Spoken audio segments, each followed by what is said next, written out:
ჩემი პირველი აღქმა აფხაზეთის, რაც მახსოვს ბავშვობიდან არის, რომ ეს იყო რაღაცა ტერიტორია, რაღაცა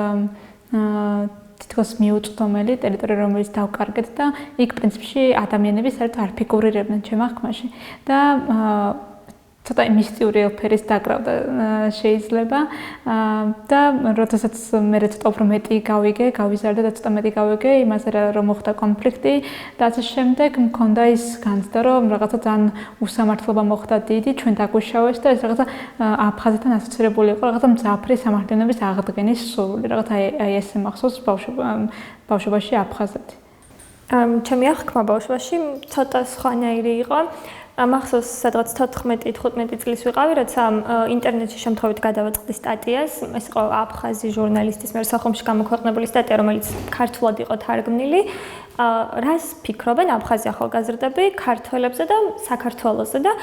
მახსოვს ეს რაღაცა გაკვირვების შეგრძნება, რომ როცა გავიგე აფხაზი ახალგაზრდების დამოკიდებულება ჩვენს მიმართ, რომელიც იყო აბსოლუტურად განსხვავებული იმისგან, რა დამოკიდებულებაც მე მქონდა მათ მიმართ და განსხვავებული იმისგანაც, რაც მეგონა რომ მათ ჰქონდათ ჩვენს მიმართ. პრინციპში იქამდე აფხაზეთსა და აფხაზებზე უბრალოდ არ საუბრობდი, არ ვფიქრობდი, მაგრამ აი ეს რაღაც ზოგადი წყაროებიდან, არ ვიცი, ტელევიზიიდან, რაღაც სუფრაზე მოსმენილი სადღეგრძელოებიდან მქონდა ჩაბეჭდილი ეს ეგრეთ წოდებული ძმობის ნარატივი და ვიცოდი რომ ვართ ძმები, ნუ რომ ტერიტორია არის დაკარგული და უნდა დავიბრუნოთ და რომ რუსეთი არის ეს რაღაც მესამე ძალა, რომელმაც მიგვიყვანა კონფლიქტამდე და გულუბრყულოდ მეგონა რომ აი იმაშინაც კი 7 წლის წინ ვიყავი ხო 15 წლის თუ რუსეთი უცებს ცენიდან გავიდოდა ჩვენ ისევ ბედნიერად ვიცხოვრებთ როგორც აქამდე და ამ დროს წავიკითხე ეს სტატია სადაც გავიგე რომ აფხაზ ახალგაზრდებს არათუ რაღაც ძმური და კეთილგანწყობილი დამოკიდებულება აქვთ არამედ რაღაცნაირი წყენის, ბრაზის, აგრესიის შიშის შეგრძნებაც კი რომ ჩვენ არ დავუშავოთ იგივე რაც თურმე ოდესღაც დავუშავეთ და ძალიან გავბრაზდი ჩემს თავზე რომ ეს ყველაფერი აქამდე არ ვიცოდი და მე რაღაცნაირი პასუხისმგებლობის გრძნობა გამიჩნდა თუ აქამდე ვფიქრობდი რომ ამ სიტუაციის მიზეზი არის რუსეთი, რომელიც არის დიდი და ჩვენ მას ვერ მოვერავით, ესე იგი ვერაფერსაც ვერ ვიზამთ, მაგრამ როცა აღმოაჩინე რომ რუსეთის ფაქტორის გარეშეც არ არის ქართულ-აფხაზური ურთიერთობები დალაგებული და რაღაც ნეგატიური განწყობები აქვთ ჩვენს მიმართ, პასუხისმგებლობა გამიჩნდა ამასთან დაკავშირებით და ნუ მე როცა უფრო მეტი წავიკითხე და უფრო მეტი გავიგე, მივხვდი რომ ეს ნეგატიური განწყობები ქართულ საზოგადოებაშიც არსებობს იმ რაღაცა ძმობის ნარატივის გვერდით. ჩემ შემთხვევაში აი პირველი შეხვედრა აფხაზებთან მომიწია უფრო პროფესიული მიზეზით და იქამდე ბევრი არ მქონდა ნაფიქრი აფხაზებზე და როდესაც მომიწია შეხვედრა აფხაზ ახალგაზრდასთან მქონდა ის მძაფრი სურვილი რომ მისთვის მეთქვა ის რაღაცა ჩემი არგუმენტაცია, ჩემი სიმართლე, რაც მქონდა ეს დაგროვილი და ჯეროდა მწამდა და მეგონა რომ ამას რაღაცა საპასუხო ვერაფერი ვერ ექნებოდა ადამიანს იმდენად მარტივი იყო ეს ყველაფერი და ესე ვუთხარი და პასუხი რომელიც მისგან მოვისმინე იყო ცხადია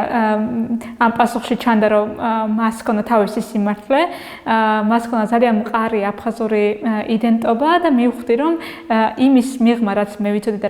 რაც მე მჯეროდა იყო კიდევ ძალიან ბევრი, რაც უნდა მომესმინა, გამეგო, გამიაზრებინა და ეხაც რაც ვუსმენ ინტერვიუებს იმ ადამიანებისა რომლებიც გამოიარეს ეს კონფლიქტი, ხვდები რამდენი არის გასაზიარებელი კიდევ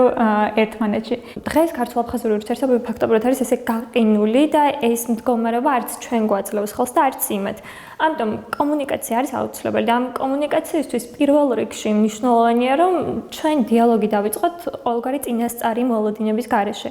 თუ მე მექნება გონებაში ჩაბეჭდილი რაღაცა მოცემულობა, რასაც მინდა რომ ამ დიალოგის შედეგად მივაღწია, უბრალოდ აზრი ეკარგება ამ დიალოგს. და მეორე მხრივ მე უნდა შემეძლოს იმ აფხაზის მიღება იმ განწყობებით, იმ გამოცდილებით, იმ იდენტობით, როგორიც ის საკუთარ თავს აღიქვამს და მინდა რომ იგივე ვიგრძნო იმათგანაც. სხვანაირად დიალოგი უბრალოდ შეუძლებელი იქნება. გეთანხმებიან ძალიან მნიშვნელოვანი არის დიალოგისას ის რომ შევძლოთ მოსმენა